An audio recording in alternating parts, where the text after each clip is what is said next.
Welcome to the Supplement Engineer Podcast. My name is Robert Chinetsky. Today we are joined by the manager of MFIT Supplements, Mr. Nick Karalekas. Welcome, sir. How are you? Thank you very much for having me. Appreciate it. Really excited. Awesome, man. So anytime we feature a first-time guest on the show, I like to get their origin story. So how did you get into the supplement industry, and then what led to the founding and creation of MFIT? So I got into the industry about 6 years ago.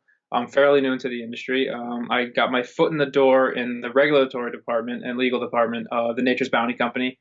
So Body Fortress, Metrics, Pure Protein, Solgar, Sundown Naturals, all those things. I got my foot in the door in regulatory with labeling review, regulations, CFR, things of that nature. Then I got into international registration, so all the documentation, COA, specs, PIFs, everything far and in between, from vendors to sharing documentation. Yeah. So I did that for about a year and a half. I worked with all of Nature's Bounty's vendors, obtaining the raw material documentation, whether it be, again, COA, specs, all those things that you have to get registered overseas, everything like that. Then about 3 years into my work with Nature's Bounty, I came over to A&Z Pharmaceutical, the parent company of MFIT Supps. And I actually still was running their regulatory department. Well, I shouldn't say running. I was getting their raw material database in check, making sure everything from a COA of calcium to we're getting the proper stability on vitamin D, whatever it may be. And things of that nature. Then after that, our owner, Emma, saw that I ran my own personal training business on the side. Knew I took a really good liking to sports nutrition. I had a decent background in it. I'm a fan of I call it fan of the sport. That's how we all get into this anyway. We all started and we all taking pre-workouts and proteins and things like that. And we actually launched at not last year's, now almost 2 years ago, at FIBO Shanghai, the first ever FIBO in Shanghai. MFIT Supps was originally a Chinese brand. We had, basic L-carnitine products, like a 3-gram creatine mono scoop, a pre-workout, WPC, WPI. We had those in China. And Emma wanted to get into the U.S. market. So at the time, I was just fiddling around, and they asked me to come up with some formulas because I wanted to come to the States, and they wanted to be prominent in the States. So I ran with it, and fast forward, we launched at last year's Arnold Classic. Very successful show. We had Guy there, Steve there at the time, and it's been one hell of a ride just for year one. And we've seen some, decent success. So we're not going to stop growing, at least for the foreseeable future. Yeah. It's been a hell of a ride, to say the least, coming from legal and RA, having that background, now getting into the marketing aspect and digital media. I've really found what I love, thankfully. And it's really not work for me. It's not. That's a good thing. It's a good problem to have. Yeah, exactly. So that's my background. Fascinating. So wow. Okay, there's a lot to chew on there. Let's start with the regulatory and compliance stuff. How you really got into the industry. What kind of stuff do you see going on these days that the average consumer may not be aware of? That's certainly not kosher with the way things should be going on. What are some of those kind of the things that really, I guess, grind your gears, for lack of a better phrase? And the cool thing about this is that it's going in the way, I think you would agree with me, the way we want things to go. Yes, absolutely. We're really starting to see brands, I'm biased, like MFIT, that are doing things the right way, or at least trying to the best of their ability, to really be. And not everyone has to be, and this is not a knock, this is me praising. Not everyone has to be NutriBio, where it's fully disclosed, but at least come to the table with some form of decent transparency, coming through with truth to labeling. You're doing your raw material sourcing the right way. I see a plethora of companies really steering away from proprietary blends, which is really nice to see. I understand both sides of that argument, not to steer off into a completely different conversation, but I understand both sides. But yeah, it's nice to see. I used to be the guy to really just preach, like cleanliness of label, truth to labeling, making, valued claims that are real, that you could substantiate. No, I'm. It's nice to. I feel good saying that we're finally going in the right direction. And with this whole pandemic going on, Mm-hmm. I really do think that you're going to see an uptick in not sales, but really people taking care of themselves. And I think we could play a really cool, vital part in that. And if we could just, help somebody out, whether it's, their immunity, their joints, or their protein intake, I think that's awesome. Yeah. Have y'all been getting a big push to start releasing a lot of immune supplements? Because we've seen a flood of those for obvious reasons over the past couple of weeks. So have you, from your fan base and your typical consumer base, have y'all been getting a lot of push for vitamin C, zinc supplements, or just like kind of a comprehensive immune and respiratory health supplement? We're coming out with a vitamin C chewable, something different, in the next couple of weeks. Label was done last week, so we're going to production fairly quick. Thankfully, at ANZ Pharmaceutical, we have not a lot of people know this. ANZ Pharmaceutical has a brand called Decal. It's the number 2 selling vitamin D and calcium supplement in all of China. Interesting. So that's our bread and butter where we manufacture here in the States. So making a chewable like that for us, with our manufacturing and our processes, it's second nature. So we'll be able to pump that out fairly quick. I'm excited for it. It's something different to the sports nutrition category, I think. And again, not a knock to other brands. I'll be the last person to knock another brand. But you see a lot of tablets, capsules, and powders, and that's fine. I use a powder every day now because the chewables aren't ready. But I think it's something unique and new and fun, and people can just pop one or two and call it a day. Yeah. How did y'all go about making the transition from you said it was basic commodity, so the carnitines, the creatine, stuff like that in China, to the comprehensive formulas? What I guess drove that, and how did y'all decide to make? Because that's a fairly big pivot. In China, is the company still mostly Bayer Essentials and stuff like that, or has the entire brand across the globe now taken the direction that it is presently here in the States? So when the brand first launched in China, at FIBO Shanghai, the formulas and the products I had no part in taking. I had no influence on that whatsoever. The previous regime that was starting the sports nutrition line over there, they came with a numerous value of formulas to our China marketing team, and we don't know the Chinese market. Our China team knows the Chinese market, so there's a bit of back and forth there, depending on what you like, what you don't like. Whether it's right or wrong, you have to trust your team. So they felt it was a Bare Essential line that it should have been, and that's what they got.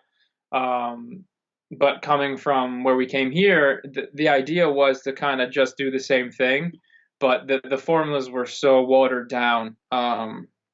With how comprehensive things are in this industry, and how people can just throw literally everything in a tub and say it's the best, when we all know that there's no best or there's no worst. It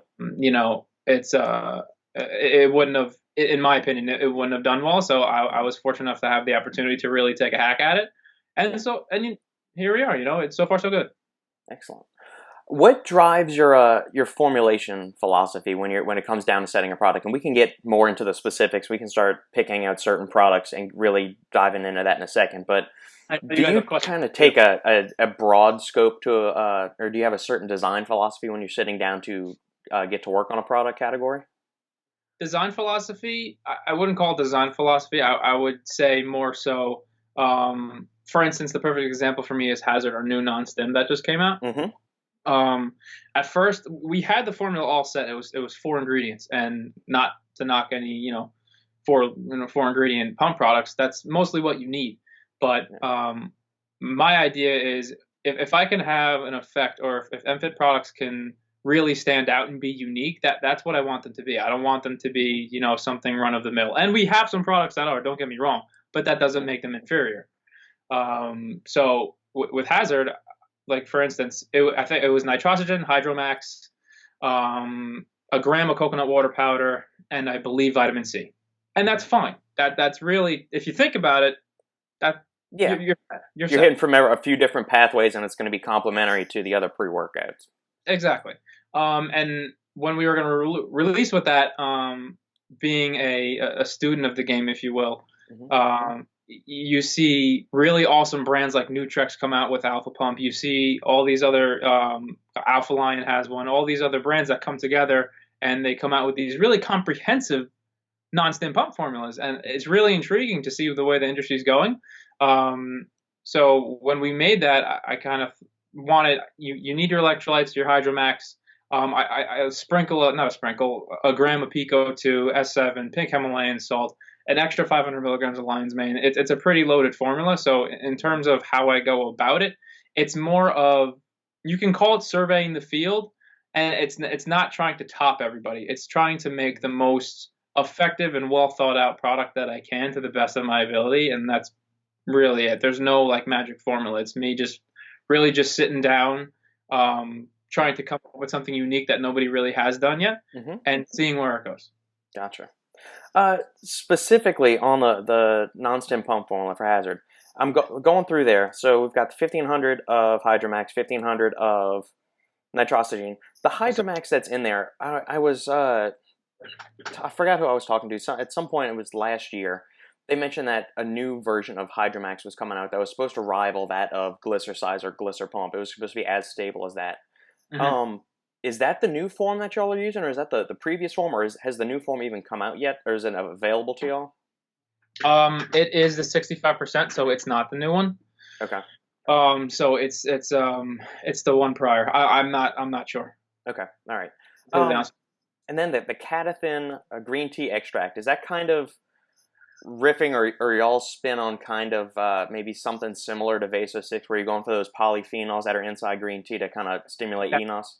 1000%. So I actually, on MFIT TV yesterday, I was talking to Ben, and I was saying with it, because I don't know how the green tea came up, with the polyphenols. If you actually, I'll share with you privately the spec. When you use Catin and Vaso-6, Vaso-6 has the clinical white paper data on individually weight trained adults. Catin doesn't, but there's a higher polyphenol value. That was more of a costing, and we had the raw material in house already, so it just made more sense to use that. And I think people are now really seeing, especially with when Vaso-6 came out, the benefits of green tea when it comes to pre-workout supplementation. Yeah, I would agree. But we've seen that with a lot of different seed extracts. So like grape skin, grape seed extract are really good with that. Pomegranate powder is another really good one that's got those high polyphenols that are good for nitric oxide production. Is there a reason that I guess you chose green tea versus maybe grape seed or pomegranate or one of those other high polyphenol count food ingredients? No, honestly, it was, I'll be blunt with you, I wanted Vaso-6 in the formula. I wanted a green tea extract only because it was trending. And people on the back of SFBs, that's how the space works. People look for trending ingredients. So green tea was hot at the time and still is very. And we've seen some awesome results with the Catin. So. Okay, perfect. Now, in broad strokes about the brand, it is a premium product. So Hazard on the site, before you apply any kind of discount codes or anything like that, it's a $68 pre-workout formula, and you're getting 30 servings. Okay, so it's a little over $2 a scoop. Do you find that the consumers are willing to pay for that, because y'all use you go through good manufacturing practices, you include a lot of trademarked and patented ingredients on there? Was it intentional to go that route to design the product for premium audiences and pitch it that way, or did it naturally kind of flow in the way that you yourself like those patented and trademarked ingredients? So the way, if I'm hearing this correctly, is is the pricing structure being accepted? Yeah. Do you find the customers are willing to go and pay that extra for the trademarked and patented ingredients and these robust formulas, or yeah, that's what I was going with. So thus far, I mean that's the idea. We really take our pride. We'll take pride in our processes. Everything that we do, from an RA to an R&D to testing, we really do take pride in that, being a pharmaceutical company at our core. I think, I'm sure we'll dive into Recoup later. There's reasoning behind that formula as well. And so far, so good. Yes, just to be blunt with it, yes. So far, the pricing is being accepted. Obviously, we'd like to double, triple that, but it's at the end of the day, people don't realize this. We're a startup business. We've only been in business for not even a year and a half. And we almost have 20, 25 SKUs already. So we're doing our best to come out with cutting edge, unique products as Ben likes to says, what you need when you need it, and just to show the market something different. And when people see that red M, I want them to see something that they can trust. Outstanding. What let's get into the differences between, and I know you just mentioned that you just covered this with Ben yesterday, but let's get into the differences and why you designed Havoc versus Trigger, the two ways that you did. Mm-hmm. Oh, okay. So yeah, I did talk about this with Ben and Guy yesterday.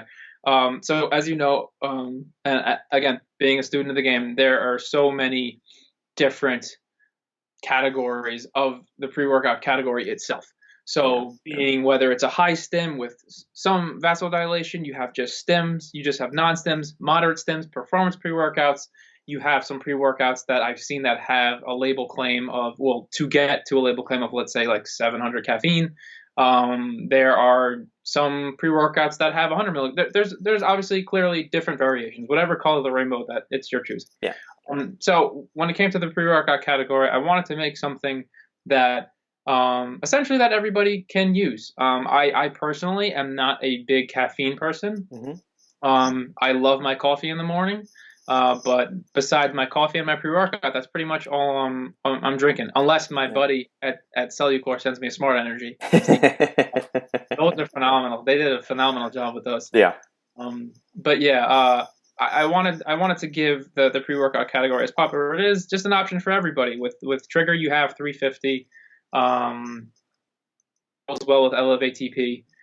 Especially with big power movements with back, deadlift, legs. Ben was saying like he goes when he was he said something funny. What was it? He was saying he wouldn't take Havoc before a big deadlift because he doesn't want to get a back pump before he. So Trigger would be something that he would choose in that instance. Yeah. And then Havoc is your more well-rounded AG mass. Carnosine you have in there, obviously. Mm-hmm. Watermelon fruit extract. You have what else is in there? Alpha size, 200 milligrams of caffeine. So overall, it's a great tasting and well-rounded pre-workout. And then Havoc, I wanted to bring as much blood flow and focus to the table at that matter. I didn't want it just to be, a blood flow agent. I wanted you to get your electrolytes, your hydration. It has 2 grams of coconut water powder in there. Yeah. And you have, I call it the pump of a well-rounded one and the focus of a high stem, because that 500 lines man hits you hard. Yeah, I've said that week after week on the podcast. It seems every week I touch on lines, man. I love that ingredient. There's no exercise data in humans to support its inclusion in a pre-workout, but the mental switching on I get from that ingredient, be it if it's a pre-workout setting or I'm sitting down to write or research some stuff, regardless, I love that ingredient in the 500 to 1,000 range, wherever, depending on what form of the ingredient you're using and all of that stuff. It's a phenomenal ingredient. I love it. The first time I had that was actually in Chemix, mm-hmm. in his pre-workout, and I was really intrigued by that. And I got a great pump and workout with that pre-workout. But that's where I actually first saw it, and I was very intrigued. And I thought the combination in Hazard of Pico 2 plus the extra 500 was nice. Yeah. But in this one, you could see it in the powder. It's a very brown powder, but it tastes very good too. Yeah, was that a challenge with getting you had the Pico 2 and the Lion's Mane in there? Because mushrooms, if the listeners out there have never tried these powders, I mean, it tastes like ground up mushrooms are almost like an unbaked bread dough or something. It's really earthy tasting. Yeah, the one issue we did have when it came to blending was the glycerol settling just a little bit in the tubs, in the containers, but so far that was only in one of the drains.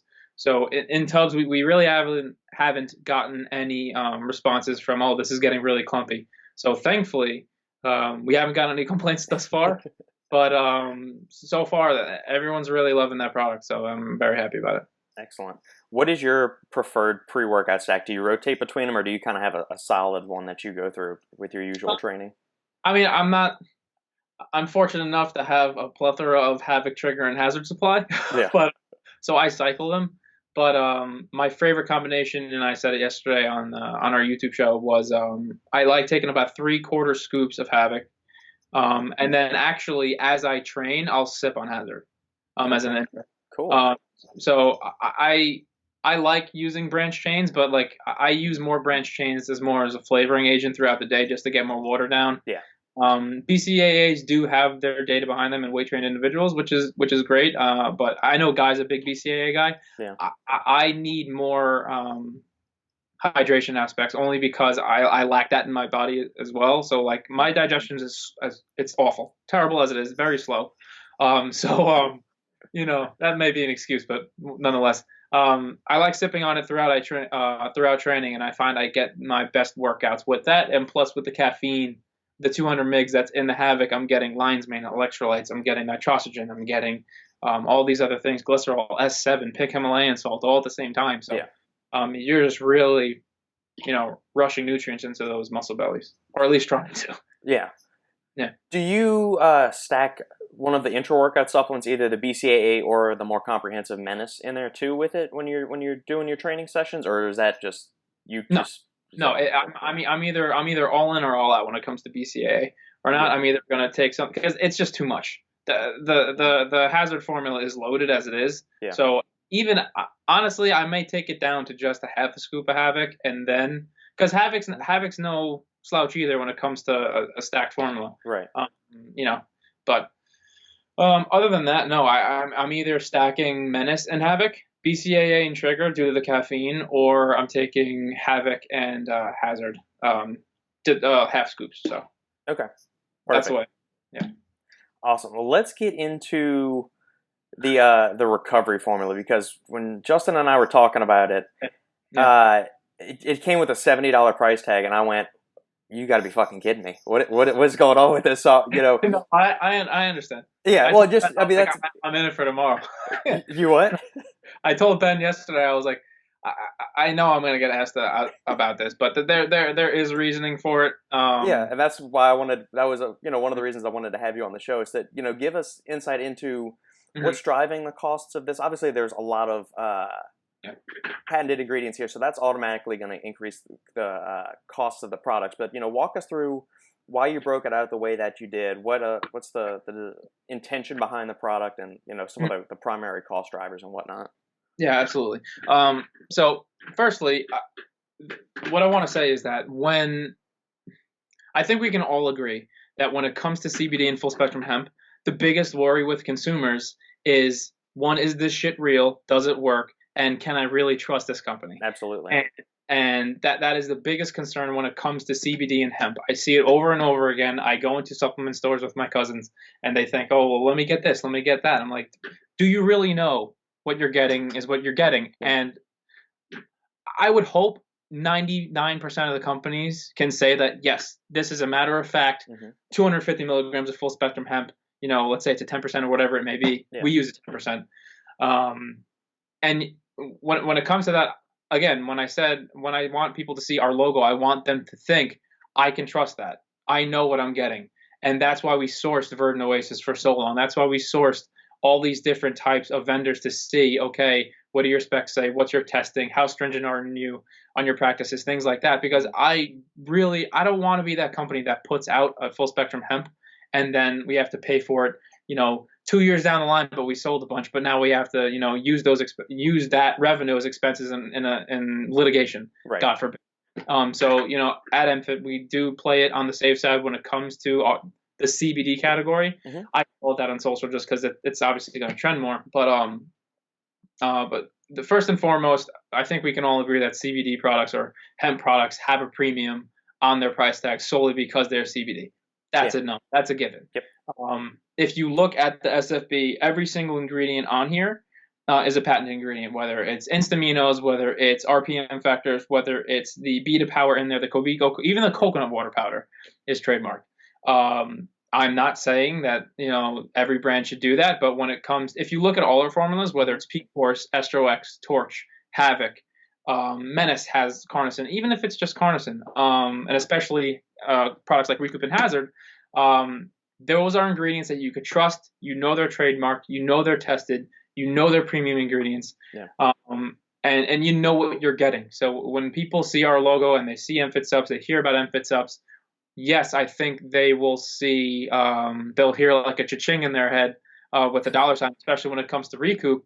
But I also think that today's consumer, like we said before earlier, that we're seeing finally the trend of brands doing the right thing and doing it the right way and using the right ingredients, Yeah. and people are willing to pay for it now. And I've heard, well, why is it like a 2.8 to 1 to 1 ratio? I've heard why, RPM factors. Those are all valid questions and good questions for that matter. The aminos, that was more, believe it or not, and you know this, flavoring and really blending aminos when it comes to just getting a nice, smooth taste, especially with just aminos alone. Instant aminos that we use in here wasn't that hard, but the combination of that with colostrum and hemp was a bit of a nightmare to get a right taste. Gotcha. So we had a 6 to 1 to 1 originally. To have that extra leucine to really, engulf ourselves in that post-workout category space. Yeah. That was the original idea, but your taste buds would say otherwise. But it wasn't as good as planned. But you're getting your instaminos, your RPM factors. That I wanted it to be more specifically to take more of an immune aspect. I had vitamin C in here to give you that immunity, but just it's an expensive formula clearly by the S&P. So you're gonna have to pay for that. But with the hydration, the beta power, the aminos, all in all, it does fall into the post-workout category in my opinion. I also am proud to know and say that we're the first sports nutrition brand, not health and wellness, not homeopathic, whatever category you want to call it, right? Really dove into the CBD category, not all into where we're the CBD brand, but a sports nutrition brand that makes some pretty cool CBD products that you could use every single day. Yeah. We got Recoup, our post-workout Stress 66, which is 600 megs of KSM and hemp. You have CB Sleep. We just dropped CBFlex, which is our pain and inflammation and joint formula with CBD. And we also have one more coming out, which will be the last hemp and CBD SKU for us for the foreseeable future. I think 5 or 6 is enough. But this one's really cool. This one, it's a powder and it'll be in a stick pack form, and you'll be able to use it every day. So it'll be it's going to be fun. But overall in Recoup, I think the pricing is accepted only because people realize, one, it's a CBD, so you're going into that purchase knowing right you're going to have to spend at least more than $40 to $50 on this, plus all the patented ingredients. And listen, it's a commodity item. Not everyone's going to buy it. Not everyone has the budget to buy it. But for the people who do buy it, there are some really great benefits with this product.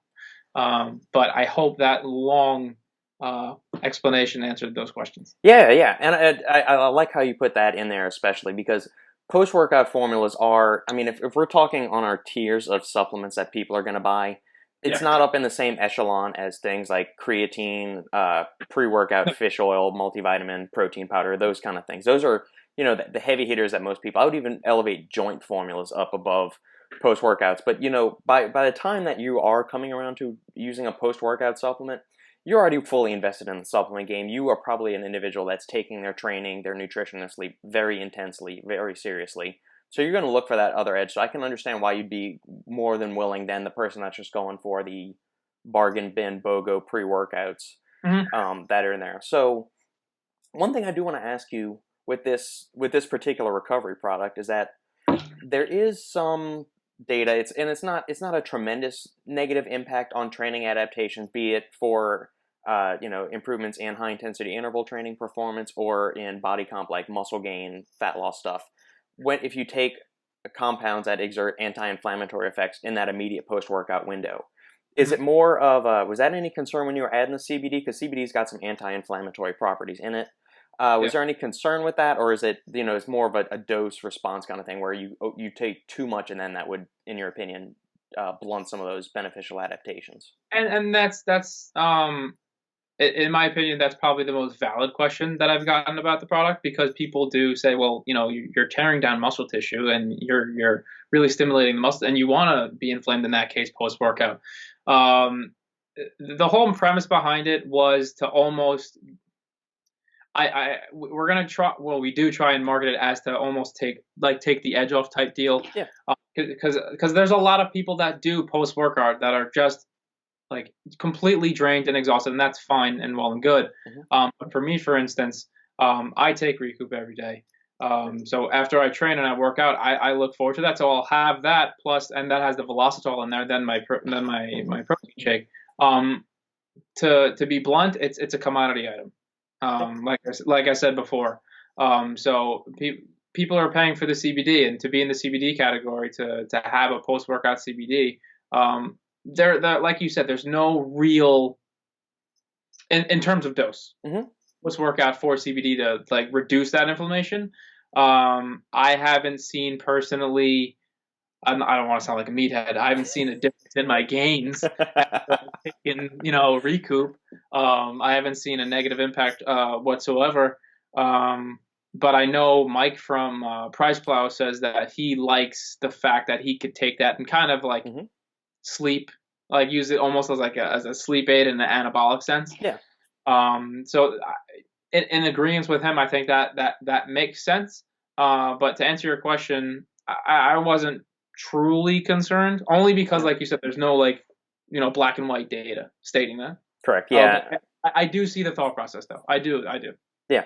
Yeah. It's almost, and the guys on the Stronger by Science podcast did a really good job of delving into the research behind it. And they said, even if you're megadosing some of these antioxidant or anti-inflammatory compounds in the peri-workout window, the difference in some studies it shows it's really not that great, and then other studies the difference is we're talking minuscule. Like in the grand scheme of things, it really wouldn't make that big of a difference. So it's just something I'm always curious to see, one way or the other.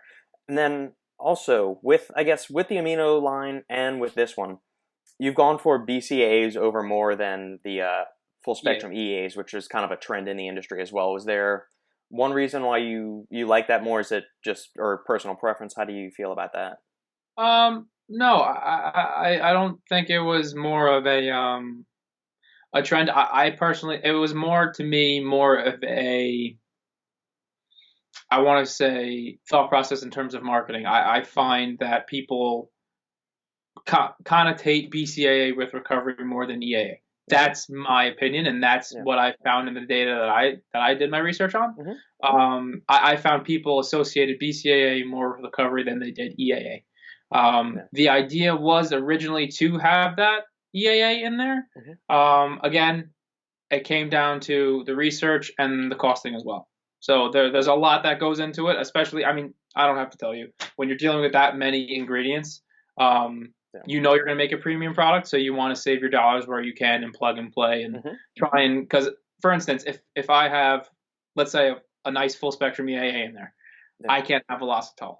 If I'm going to have Velocitol in there, that's how I want to really push that post-workout idea. Yeah. But there are a lot of great EAA products out there. I prefer taking EAAs.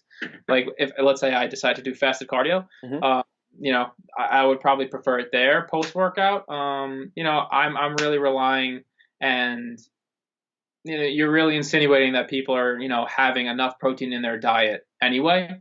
Right. Yeah. So you kind of, there's that argument as well. But in terms of BCAA to EAA in that formula, what I found in the data research that I did, I found BCAA was more effective and cost effective. At least what I saw. Yeah. Okay. Perfect.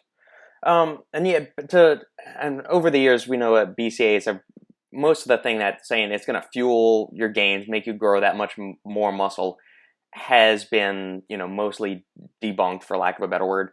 But there still is some solid data in trained individuals showing that it does enhance the recovery. So I can understand that positioning more of it in that light, the recovery thing. There is the data back there, even in people, I think, when they even are consuming enough protein, that there's a couple of studies showing that the BCAAs do facilitate faster recovery.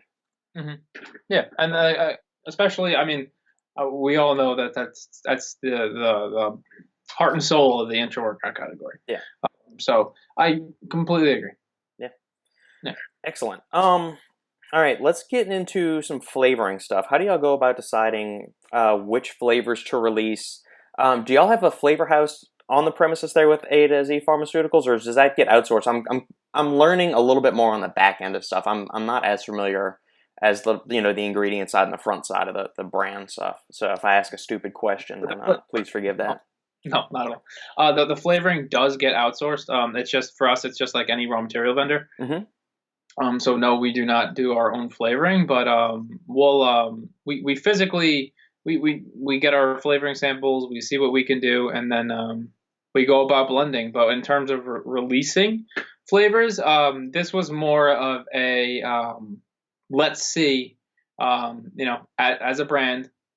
Vanilla and chocolate, especially with proteins. Let's sell the vanilla and chocolate first before we go into coffee, chocolate chip, and really start expanding our flavor profiles. Right. Just from a business standpoint. Yeah. If you just come out and there's brands like, for instance, a brand that I really love is Cutler's. I love flavor profiles on his proteins. He does a great job with those. You can come out swinging like that, but that's also with the name with Jay Cutler behind it. We're a startup business, so for argument's sake, especially with proteins, and this is not a complaint, but I do get, when are we going to get some like unique flavors in terms of protein? Not for nothing. The chocolate and vanilla flavors that we have are probably the smoothest, in my opinion. Obviously, I may be biased, but whatever. But no, of course, I would love to come out with everyone's starting to come out with a chocolate chip cookie now after Ghost came out with Chips Ahoy. Yeah. So everyone's going to follow that trend. First it was cereals, now it's going to be cookies, and it's going to be something else after that. As we continue to prove that we could, push through vanilla and chocolate, I'm sure and positive you're going to see, something really cool come down the road.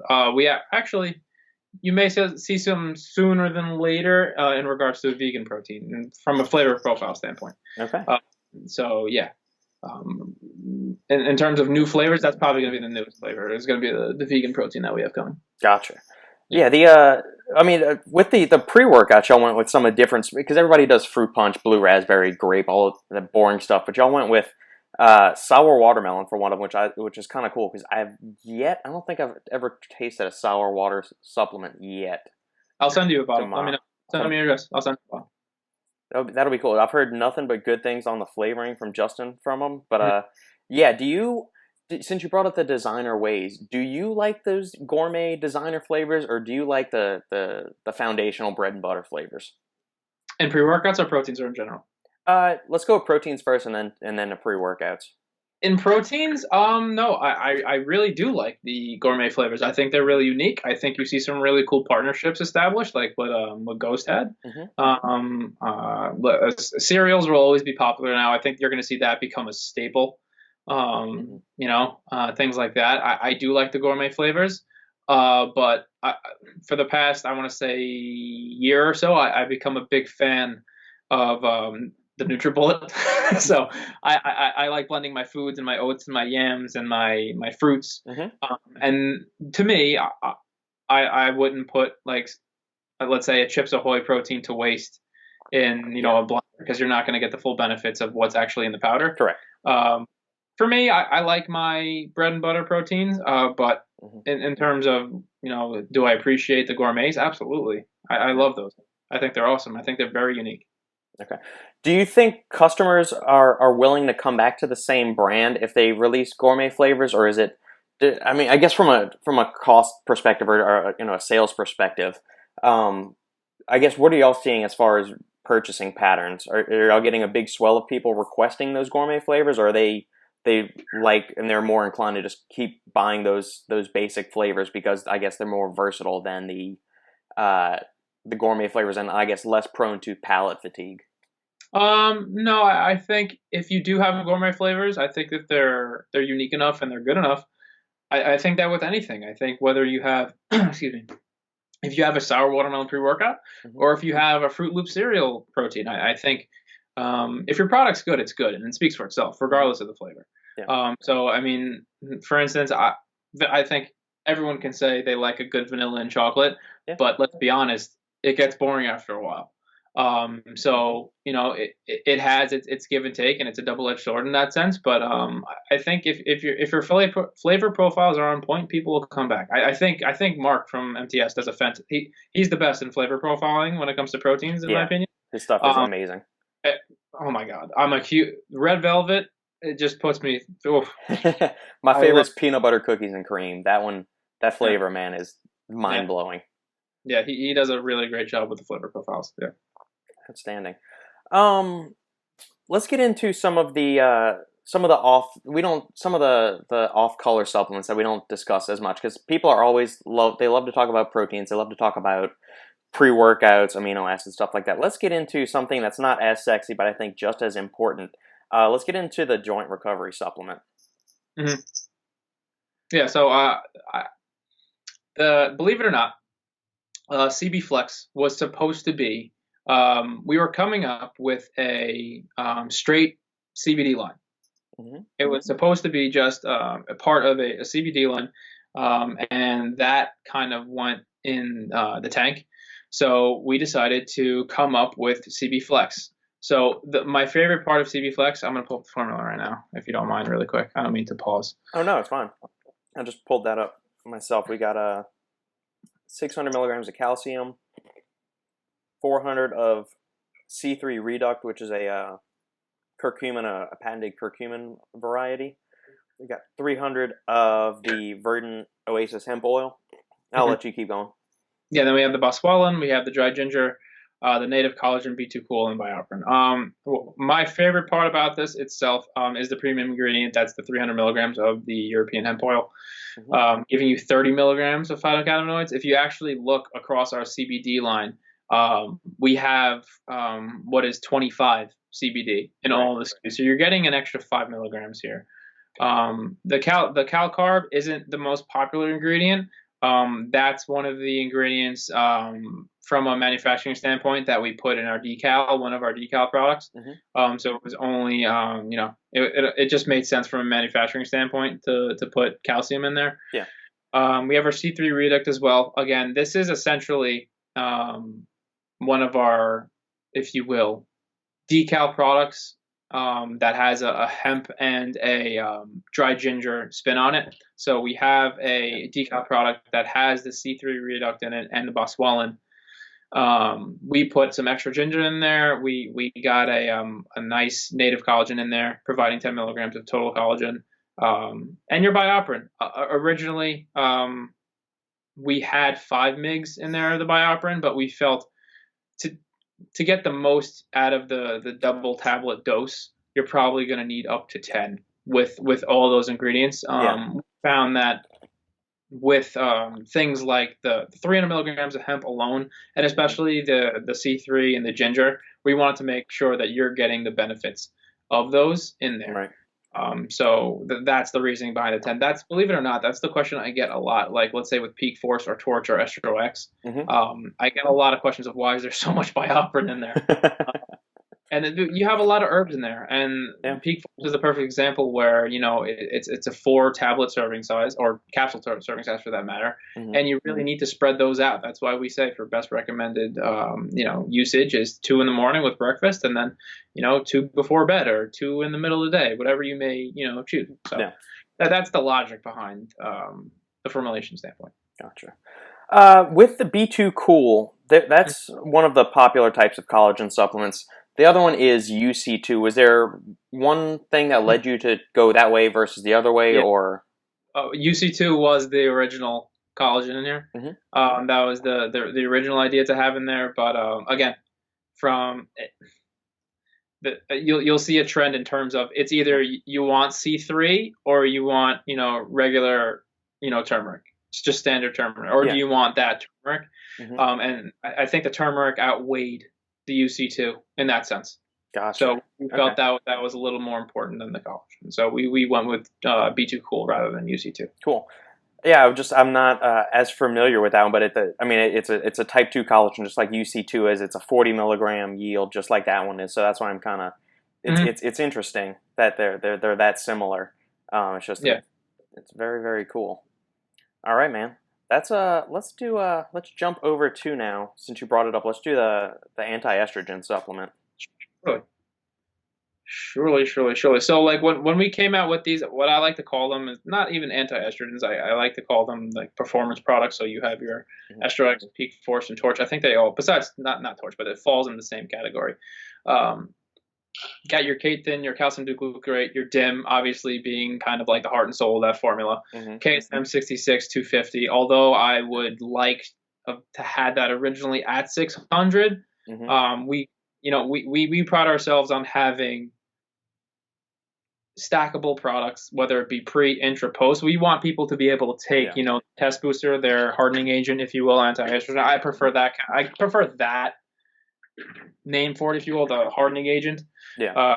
And then your red crow relief. That was more of an instance of we're trying to find some comparisons of women with what is it called again? So when we were making this product, we were trying to find a way to have the keep the door open for the female audience as well. So I mean, I know my girlfriend, when she's going on her next prep, she said she wants to take this solely because of the red clover. Am I a huge believer in red clover?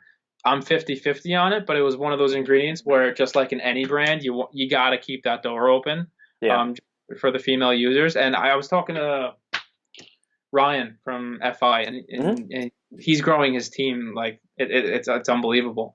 But I think, I don't know if he's hiring one more female or he already has, but he made a great statement the other day saying that the female part of this industry is so minute. Oh yeah, it's vastly underserved.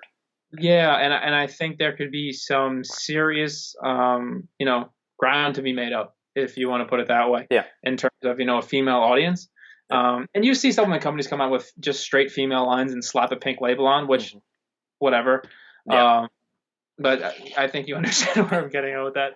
But no, in terms of, we've seen the data on resveratrol. It's, some people agree, some people don't. I appreciate the SR version of the sustained release complex. Again, you could see within all our products, I'm a huge KSM fan. The green tea, again, K-thin, we use throughout our line. It's even in Torch, it's in Hazard as well. So overall, I think this is an underutilized category in the space. Yeah, I know it was big. It seemed a couple of years ago when DIM, I guess, first started to get traction, but it's really, the brakes have really been tapped on it, I think, in recent years, just because I guess people don't, and a lot of those anti-estrogen ones were driven a lot by arimistane, and since that's, basically persona non grata now, that it's not going to be found anywhere, so it's probably in need for a facelift and an overhaul and a resurrection. Yeah, and I think, like I said before, like the whole theme behind the brand is, the ingredients that we use,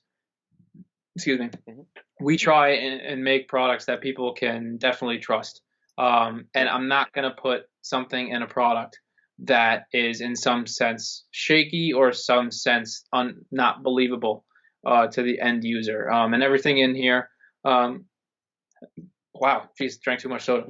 I have, there's certain things that in certain products, I don't name brands ever, that you kind of scratch your head, and there are brands that don't have that.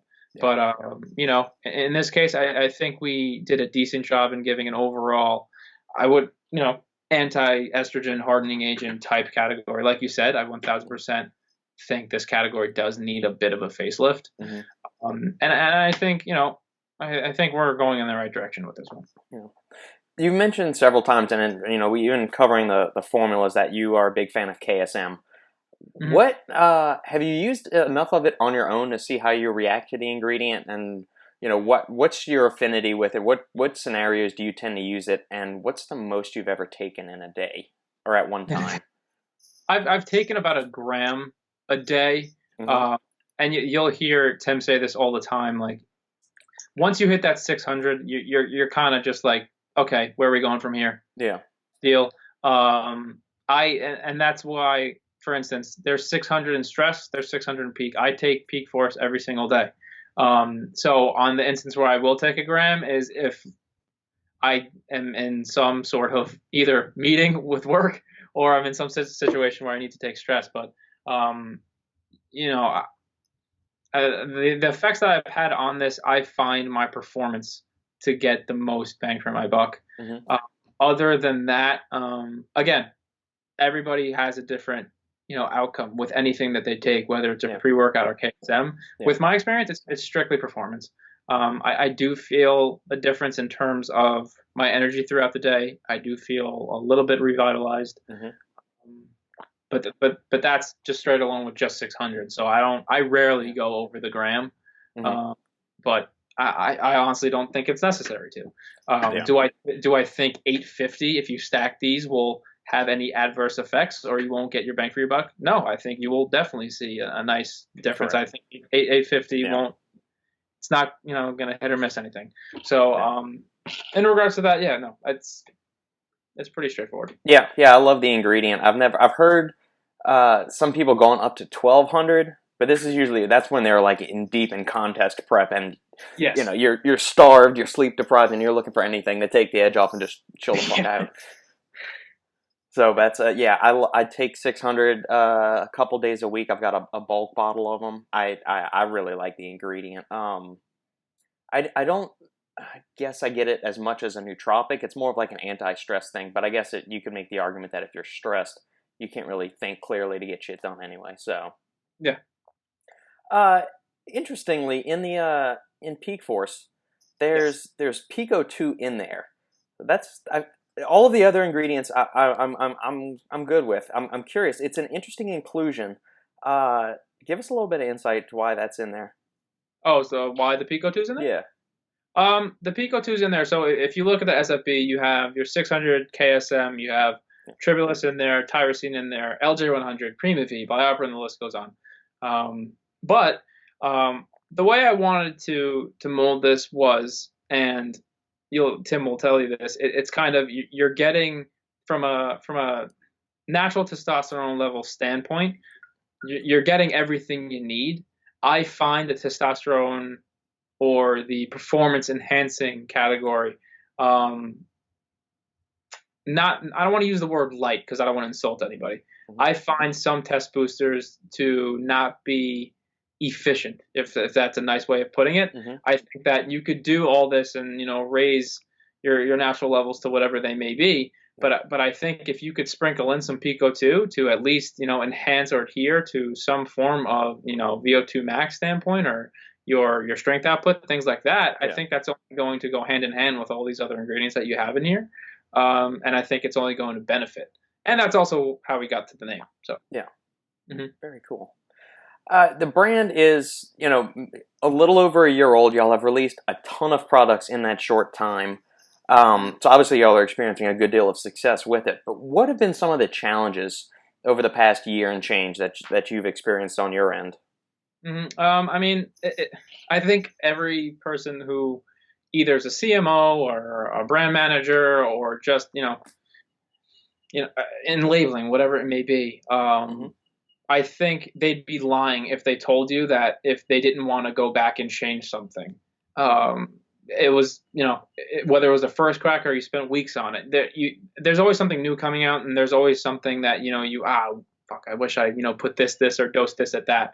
Yeah. Or maybe we should have came out of blue raspberry instead of just, sour watermelon and lemon and, lemonades, because those flavors are kind of, Mm-hmm. they look the same. So people kind of get not annoyed, but people are like, oh, I think you put the sour watermelon in the lemon lime tub because there's beetroot extract in the powder, so Right. it's naturally purple. So people get confused.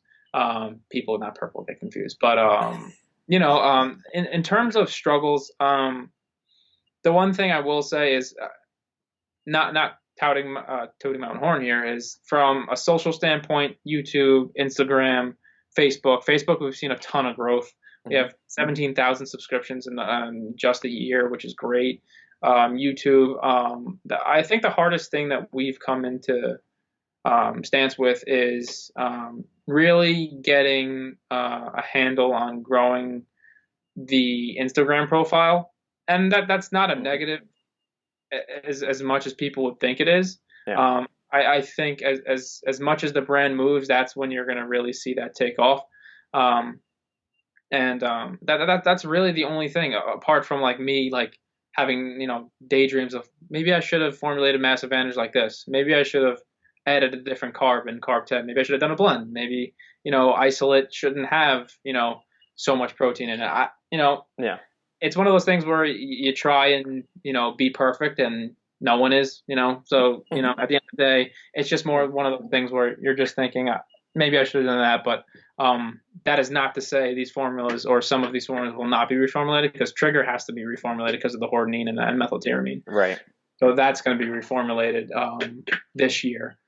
But other than that, no, that's it. And I think from a social standpoint, you're really going to see us start taking off when we announce BBCom, which we just agreed to. So we're going to be on bodybuilding.com, which is super exciting. Congratulations. That's awesome. Yeah, so that's very exciting as I'm sporting my I see the hoodie right there, so yeah. We're super excited to announce that partnership. So you guys will see some videos in the coming weeks. So we're very excited. Excellent. Any exclusives, flavors coming to bodybuilding.com, or can you not really divulge that yet? Can't really divulge that. I would say, I mean, I don't want to be like, well, what do you think? But we're gonna do our best to stand out on BBCom, and I think we're gonna be very successful on that platform. It's gonna be a great partnership. Especially with the content that we're gonna be able to create with Guy, and eventually after this is all said and done, going to Boise and really having a nice little media day kickoff, and seeing that MFIT logo. Like I told Guy, I said, I gotta tell you, just being a student of the game, like I can't wait to order my first tub of Havoc or whatever it may be, or Menace, and just have it delivered to my house in that box. Like that's gonna be really cool for me. So I'm very proud of that partnership. A lot of people went into that, getting that deal done. So shout out John and Jocelyn. Those are my guys at work. So they work their asses off, man. But I have a great team. So none of this is all me. So I'm just the person that talks. Well said, man.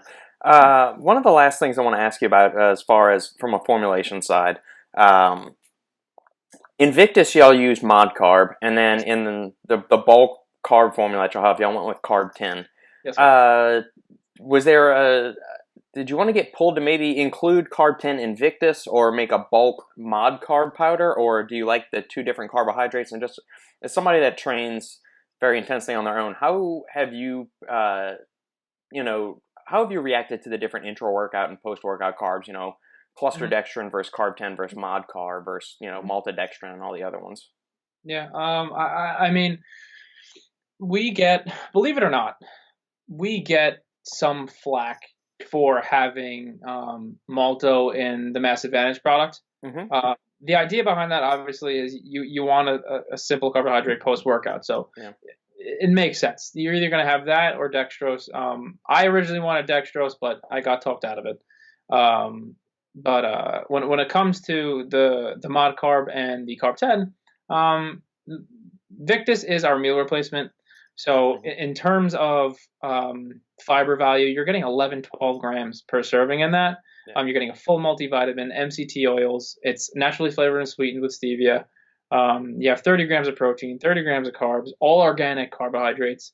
You have a nice slow sustained protein release in there with 3 types of protein, an isolated concentrate and micellar casein. So overall, and a digestive enzyme. So it's one of those things where in terms of why didn't we put mod carb alone, or why did we put carb 10 in the meal replacement? Because I felt as a whole meal, like, just from a logical standpoint, I'm not thinking, oh, this tastes really good, it must be the pea starch, I like having the organic carbohydrates and grainy carbohydrates in there, and it really does fill you up. And in terms of the carb 10, I have a bad history with cyclic dextrin, and Guy has it too, but we may be the only two that ever say that. But I have not blood sugar issues, but when I take cyclic dextrin, I crash immediately. And that's obviously due to insulin. But with carb 10, I found it unique, just because of the 82% lower insulin response and things like that. I want people to have a carbohydrate powder that they could take every single day in any situation without having to worry about spiking here up and there down here. It's just more of a universal carbohydrate product, and it's flavorless, so you could literally stick it in anything. And it's good for my bro dieters who need carbs here and there, and they don't want to have a Pop-Tart at night to hit their carbs. Exactly. So it made sense. It made sense from a universal usage standpoint. Perfect. Yeah, I've heard that about cluster dextrin. Sometimes I guess I don't know if it's some kind of rebound or they go hypo for a little while because it's so fast digesting that it flies through the body, then gets uptake, and then even though it's not really supposed to do that, um, it's interesting how it doesn't affect everybody across the board that way, but there are certain individuals that they're just hyper reactive to it, I guess, is the Yeah. best way I can describe it. And I think it's my opinion. It's better used in an intra workout. My favorite intra workout that uses it is Seth's demo day. Mm-hmm. I think he has the right idea there in terms of intra workout carbohydrates. He does that all their formulas. I love Seth's Ashkin's List. So they do really flavor profiling too. Packaging's unique. They do a great job. Yeah, I just interviewed them yesterday. Oh, awesome. The guys over at Axe and Sledge. Yeah, it was a fantastic time. So that episode will be debuting this coming Tuesday, and then the one that you and I are recording right now will be the following Tuesday. And I told Justin yesterday, I said, after I got off the phone with Mike and them, I said, man, those are just I had heard nothing but good things about those guys from Justin, because he talks to y'all a lot more than I do, just because he's more active on Instagram and all of that stuff. I like the podcast, the long format's a little bit better. I said, man, those are some really cool guys. They're sharp, but they live the lifestyle. As we're going to get off this call, I'm going to tell him the exact same thing about the conversation you and I have. Just super down to earth guy, really conversational. It's really refreshing to have these kind of interviews, because so often you're doing these things and it's like you're trying to pull answers or trying to get something out of them because they're not conversational, or they're kind of awkward or something like that. But it's been really nice. It's like we're on a hot streak with the podcast right now. Just really awesome guests that are just very conversational, casual, not stirring up any shit or anything like that. It's really nice. Oh, thank you. I appreciate it. Yeah, and you were one of the few people that will actually mention other brands on the podcast, because if somebody's worked at some other place, they won't say it, or they won't want to compliment another brand. They'll say, oh, well, other brands are great, but you've named specific products and specific companies whose supplements you've used and actually enjoy them. So that's, credit to you. Thank you. Yeah, I was never one of the mindset of, everybody in this industry works their ass off and everyone deserves, their notoriety, so if you make a kick-ass product, I don't see the reason why not to, if you use it, if you have used it, why not say it? I it's one of those things where it's just like, I don't come from the train of thought where you don't mention any other brands. It's like voodoo, like it's, Yeah. With the other brands that do put out, very comprehensively dosed premium products, do you see yourself as you're in competition with them, or is that targeting, I guess, a different segment or demographic of the market? Because the people that you might be more marketing towards aren't going to be the same as another brand that's putting together high-end products. Would I say that we're targeting the same audience?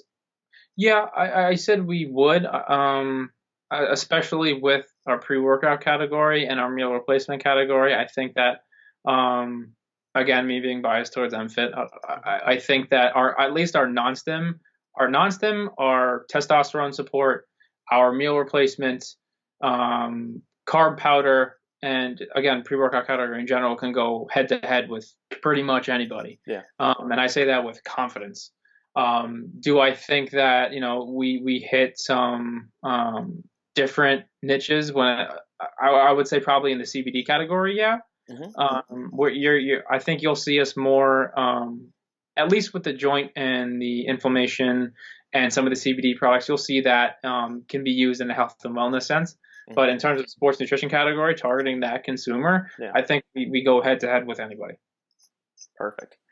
In bringing things here home, Nick, what can people expect for the rest of 2020 in terms of maybe new products? You announced the BB.com thing a moment ago. What else is in the works that you don't have to give away everything, but if you can give a teaser of some things to maybe expect, either new flavors, new products? Definitely, for sure, you could expect one more CBD SKU. That's going to be in a stick pack. That'll be available on countertops, which is really, really cool. You'll be able to use that every single day. Cool. You'll be able to just put it in your water bottle shaker, carry it around. We are formulating a vegan protein, so you can look for that. New flavors. I'm working on new flavors for Havoc and the Isolate and possibly the meal replacement. But not to keep complimenting Seth's brand, but I love their flavor ideas with the homemade. Yeah. It's just really unique. I really do appreciate other brands' work and how they go about things. I would like to expand upon. I would say my goal is by the end of not this year but next year to have a stim-free fat burner. I would really like that, and possibly a powdered option to Estro X. Okay. I would like, or yeah, either or.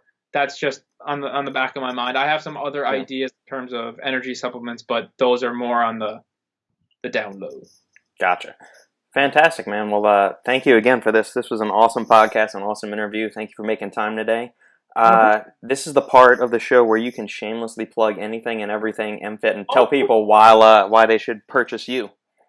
Well, I think you guys heard first and foremost that MFIT Supps, a brand itself. Ben coined us last year before we won Rookie Brand of the Year, shameless plug, is what you need when you need it. And that is nothing, short of the truth. When you see that MFIT logo, when you see that red M on the bottle, whether it's the green, the blue, the yellow, the red, the white, the pink, whatever label you see with our logo on it, you can trust and know that you're getting what you see on the back of the label. It's worth the price tag, whether it's Recoup or just a straight 2-to-1 BCAA. We have a great team. I call us the hardest workers in the room, but that's not because I'm biased. That's just the truth. It may sound cocky, but I genuinely think that. And I think to be the best, you have to have a little bit of a chip on your shoulder. And by no means am I saying I'm better than anybody else, but I really do believe in the brand MFIT. But just to plug social, just mfit.supps. You follow the YouTube channel. There's going to be a lot of really funny shit coming on the YouTube channel coming soon. The MFIT TV is just going to be like a revolving door of conversational pieces. That'll be here for the foreseeable future.